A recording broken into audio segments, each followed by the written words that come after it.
নাকি ওনাদের সঙ্গে সেটেলমেন্ট করার জন্য বিভিন্ন জায়গায় ঘুরেছি, ওনাদের কার কার লোকের কাছে গেছি।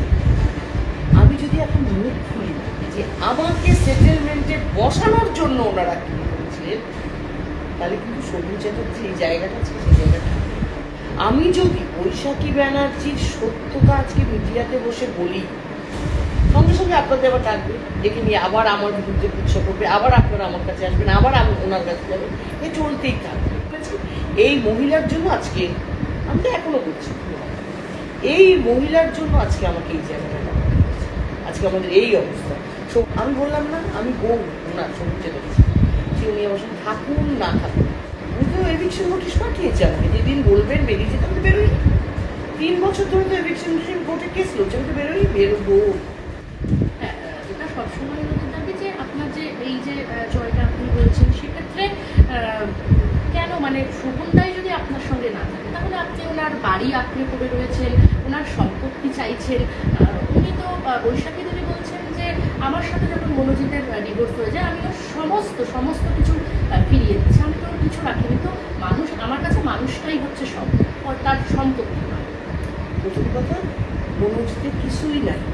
মনোজিৎ থাকতো বৈশাখী বন্দ্যোপাধ্যায়ের বাবার নামে ফ্ল্যাট, তো মনোজিতের থেকে 1 টাকা পাওয়ার জায়গাই ছিল যে মনোজিতের থেকে ও চাইবে, প্রথমত। দ্বিতীয়ত হলো যে আমি এই বাড়ি আঁকড়ে পড়ে আছি, কারণ এই বাড়ির যে জমি, সেই জমিটা আমার দাদা শ্বশুরের।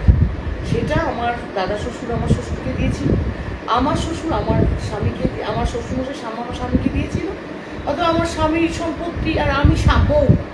আমি বললাম না আমি বউ ওনার সবুজে দেখছি, সে উনি আমার সঙ্গে থাকুন না থাকুন।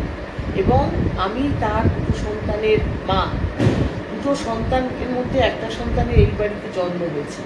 এবং এই বাড়িটা সম্পূর্ণটাই যে আপনারা বাড়ির কাজ, যত ইন্টেরিয়র ডেকোরেশন যা দেখছেন, সবটা আমি নিজে হাতে দাঁড়িয়ে করেছি। শোভনবাবুর এর মধ্যে কোনো নেই। কিন্তু বৈশাখী দেবী তো বলছেন যে এটা আমার বাড়ি, আমি যেদিনকে বলবো বেরিয়ে যেতে হবে। কিন্তু বলেছেন, উনি তো এভিকশন নোটিশ পাঠিয়েছে আমাকে, যেদিন বলবেন বেরিয়ে যেতে আমি তো বেরোই। 3 বছর ধরে তো এভিকশন কোর্টে কেস লড়ছে, আমি তো বেরোবো। কারণ আমি এখানে 25 বছর ধরে আছি, এটা আমার স্বামীর জায়গা ছিল। এবার আমার স্বামীর হঠাৎ করে কি মনে হয়েছে, তার ছেলে মেয়ে বাচ্চা রাস্তায় ভিক্ষে করুক, পড়ে থাকুক, বাড়িটা বিক্রি করে বৈশাখীকে দিয়ে।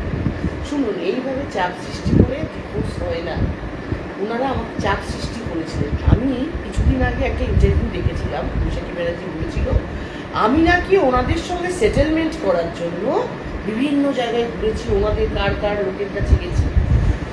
আমি যদি এখন মুখ খুলি যে আমাকে সেটেলমেন্টে বসানোর জন্য ওনারা কি করেছিলেন, তাহলে কিন্তু শোভন চ্যাটার্জি এই জায়গাটা আছে, সেই জায়গাটা।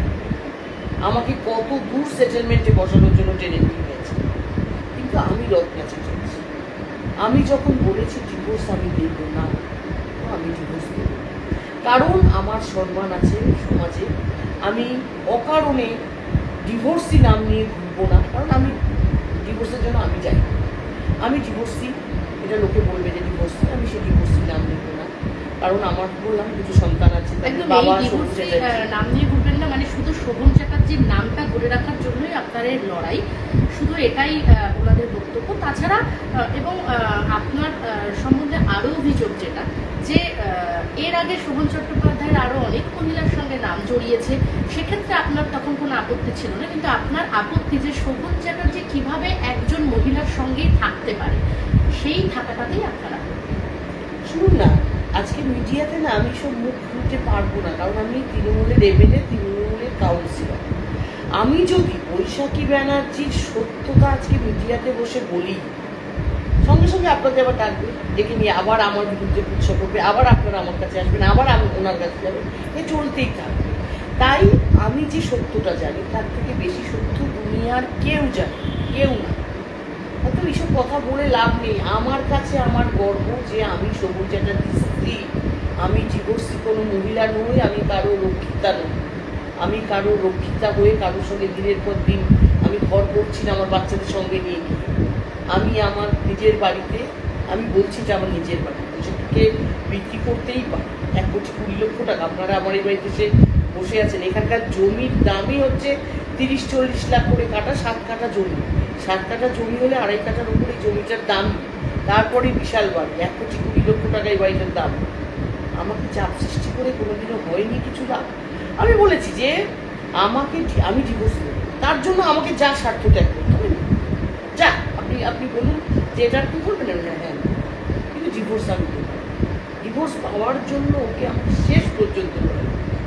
শোভন চট্টোপাধ্যায় মেয়েদেরকে খুব ভালোবাসে এবং সাথে জন্য একটি কন্যা সন্তান রয়েছে, তাকেও দেখা যায় সবসময় আগলে রেখেছেন। এবং আপনার এবং শোভন চ্যাটার্জির যে মেয়ে, তার ক্ষেত্রেও তো আরও অনেক কথা শোনা যায়, কিন্তু সবসময় যেটা অভিযোগ যে আপনি মেয়েকে দিয়ে ফোন করাচ্ছেন ওনার সাথে কথা বলার জন্য, কিন্তু তাই জন্যই উনি মেয়ের সঙ্গে কথা বলতে পারছেন না। সবচেয়ে বড় কথা আপনাকে বলি, আমি 2018 সালে একবার আমার মেয়েকে কোর্টে নিয়ে গেছিলাম ওর বাবার সঙ্গে দেখা করার জন্য। সেই দিন বাবা মেয়ের কথা হয়েছিল। তারপরে মেয়ে বলেছিল যে তুমি আমার ফোন ব্লক করে রেখেছো, তুমি কেন আমাকে খোলোনি? তখন বলেছিল ঠিক আছে আমি তোমার সাথে কথা বলবো, আমি বাড়িতে কি ব্লক খুলে দেবো। তারপর থেকে কোনো দিনও ব্লক খোলেনি। পরবর্তীকালে শোভন চ্যাটার্জির নাম্বার চেঞ্জ করেছে। আমি কোনোদিনও শোভন চ্যাটার্জির নাম্বার জানারও চেষ্টা করিনি, ফোন করা তো দূরের কথা। আমি কোনোদিনও দেখুন, অনেক মানুষ আছে যার সঙ্গে শোভন চ্যাটার্জির যোগাযোগ আছে, আমারও আছে তাদের সঙ্গে। আমি চাইলেই ফোন নাম্বার পেয়ে যাবো, তারা আমাকে দিয়ে দেবে। আমার ছেলে মেয়ে আমি তিনজনই আমরা কেউ চেষ্টাই করিনি শোভন চ্যাটার্জির নতুন নাম্বার কি আমাদের, কারণ প্রয়োজন নেই। যে মানুষটা আমাদের ছেড়ে চলে গেছে এবং আমাদের 22 বছরের একসঙ্গে ঘর করেছি, দুটো সন্তান যখন চলে গেছে, মেয়েটা 13 বছর, ছেলেটার 21 বছর, অত বড় করে দেওয়া পর্যন্ত ছেলে মেয়েদের প্রতি যার কোনো দায়িত্ববোধ নেই, যে তাদের খবর রাখে না, যে তাদেরকে ব্লক করে রেখেছে, আমরা তিনজনের কেউ প্রয়োজন মনে করিনি তার নাম্বারটা জিজ্ঞাসা করা এবং সেই নাম্বারে ফোন করা। তার তো দূরের কথা। আপনি সবসময় যখনই মিডিয়ার সামনে কথা বলেন তখন যেটা বলেন যে শোভন চ্যাটার্জির জন্য এই বাড়ির দরজা সবসময় খোলা, যখন খুশি আসতে পারে। তো সেক্ষেত্রে বলবো যে ভালোবাসাটাও এখনো রয়েছে স্বাভাবিকভাবেই। তো বৈশাখী ব্যানার্জি সম্প্রতি দাবি করেছেন যে কোর্টে গিয়ে নাকি ভীষণই অসভ্যতার সঙ্গে আপনারা দুজনেই ইয়ে করেছেন, মারপিট, স্ল্যাং ইউজ করেছেন। তো যদি ভালোবাসায় থাকে তাহলে এইগুলো কেন মানুষের সামনে? মানুষের সামনে তো বড় কথা শোভন চ্যাটার্জি শুরু করেছে, তার উত্তর আমি দিয়েছি। আমি কোনো অসভ্যতা করতে কোর্টে যাইনি। এত বছর, 8 বছর ধরে কেস চলেছে, একটা দিন হয়েছিল বসাতে। শোভন চ্যাটার্জি আমার বাবাকে চিটিংবাজ আমার সামনে বলেছিল, চোর চিটিংবাজ, আর আমার বাবাকে বলেছে আমার গায়ে লাগবে। সেই উত্তর দিতে এই তর্কাতর্কি হয়েছিল, অন্য কোনো কিছু হয়নি। আর আমি বৈশাখী ব্যানার্জিকে বলেছিলাম ওই মহিলার জন্য আজকে এই সমস্ত সমস্যা জানিয়েছি।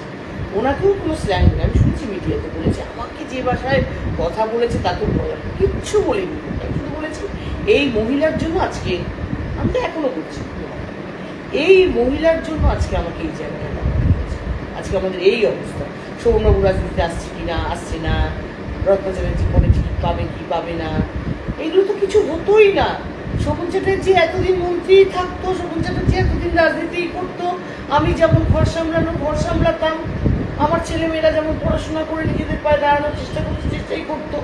অ্যাজ ইউজুয়াল যে লাইফ আমাদের ছিল সেটাই ছিল। এই মহিলা এসে তো আমাদের দুজনের, শোভনবাবুরও আমারও দুজনেরই তো আমাদের জীবন নষ্ট করে দিল না। শোভনবাবু বলতে পারবে হয়তো এখন, হ্যাঁ না আমি খুব ভালো আছি, কে বলছে রত্না চ্যাটার্জি? শোভন চ্যাটার্জি ভালো নেই, আপনাকে বলছি। যে মানুষটা রাজনীতি করতো, যার কাছে রাজনীতির ধ্যান জ্ঞান ছিল, 8 বছর ঘরের কোণে বসে আছে, কারোর সঙ্গে কোনো যোগাযোগ নেই। বছরে 2-3বার কোথায় কাশ্মীর বা কোথায় রাজস্থান ঘুরতে চলে গেলাম, এটা জীবন নয়। অ্যাক্টিভলি পলিটিক্স থেকে সরে গেছে, উনি ভালো নেই। কিন্তু বৈশাখী দিদি তো দাবি করেন যে সবসময় যে যদি ভালোই না থাকে আমি তো ওকে চেন দিয়ে আটকে রাখিনি, চলে যাচ্ছে না। বাথরুমে যখন টয়লেটে ঢোকেন শোভন চ্যাটার্জি, বাথরুমের সামনেও কান পেতে দাঁড়িয়ে থাকে, ভিতরে শোভন চ্যাটার্জি কারোর সঙ্গে কথা বলছে। চেন দিয়ে বাঁধতে হয় না তো, চেন দিয়ে বাঁধতে হয় না, বাঁধা অনেকভাবে যায়, যেটা আমি কখনো করিনি। আমি শোভন চ্যাটার্জিকে পুরো ছেড়ে রেখেছিলাম। মানে আমি মনে করতাম যে একটা পুরুষ মানুষকে যদি আমি সবসময় সন্দেহের চোখে দেখি, এটা কেন করছো, ওটা কোথায় আছে না, তাহলে সেই মানুষটা আমার সঙ্গে ভালোভাবে বাঁচতে পারবে। আমি সেই সবুজ চ্যাটার্জিকে ছেড়ে রেখেছিলাম বলে উনি এরকম খুল্লা রাজনীতি করেছে। রাত দুটোয় কোথাও আগুন লাগলে বেরিয়ে গেছে, কোথাও জলের পাইপলাইন ফেটে গেলে সেখানে সারা রাত বসে থেকেছে। আমি ছেড়ে রেখেছিলাম বলে, ঠিক আছে, উনি ছেড়ে দিকটা ঠিক ওইভাবেই ছেড়ে দিন। আচ্ছা, এই এত কিছুর পরেও মানে এই যে এত বদনাম বা এই ধরনের বিষয়গুলো, তারপরে শোভনদা রাজনীতিতে ফিরলে যদি ধরুন টিকিট পায়ও, সেক্ষেত্রে মানুষের গ্রহণযোগ্যতা থাকবে শোভনদাকে? এইটা আমি তো এখনো কোনো সার্ভে করিনি। তবে কি বলুন তো, আমরা বাঙালি তো, বাঙালিরা খুব এই ফ্যামিলির ব্যাপারে খুব সেন্সিটিভ। উনি যেভাবে চলে গেছেন, দেখুন উনি চলে যেতেন, আমার সঙ্গে পোশাক ছিল, চলে গেছেন, উনি একা আছেন, রাজনীতি করছেন, ছেলে মেয়েদের সঙ্গেও যোগাযোগ আছে, আমিও আলাদা, ও আলাদা, মানুষ বেরিয়ে যেত বা মানুষ সেক্ষেত্রে ভাববো না হয়তো আপনার এমন কিছু করেছে বেরিয়ে চলে গেছে। কিন্তু উনি কী করলেন, গিয়ে একজন মহিলার সঙ্গে থাকা শুরু করলেন, সেটা তো গেল, থাকেন। তারপরে তাকে নিয়ে তাতা তৈ তৈ নাচ থেকে শুরু করে ঘোড়ার গাড়ি চড়া, ভিক্টোরিয়ার সামনে নাচ, বেডরুমে নাচ, যেভাবে মানুষকে দেখিয়েছে, বাঙালি সমাজ সেটা সহজে মানে না। এখন আমি জানি না যে দাঁড়ালে ফুটে হয়তো তৃণমূলের সিম্বলে জিতে, মমতা ব্যানার্জির ছবিটা তো মাথার উপরে সবারই থাকে, আমি যে জিতেছি আমারও মাথার উপরে মমতা ব্যানার্জি, অভিষেক ব্যানার্জির ছবিটা ছিল বলেই, কিন্তু নইলে আমি এমন কোনো মহান কাজ করিনি যে আমাকে সবাই জিতিয়ে দিয়েছে, ঠিক আছে।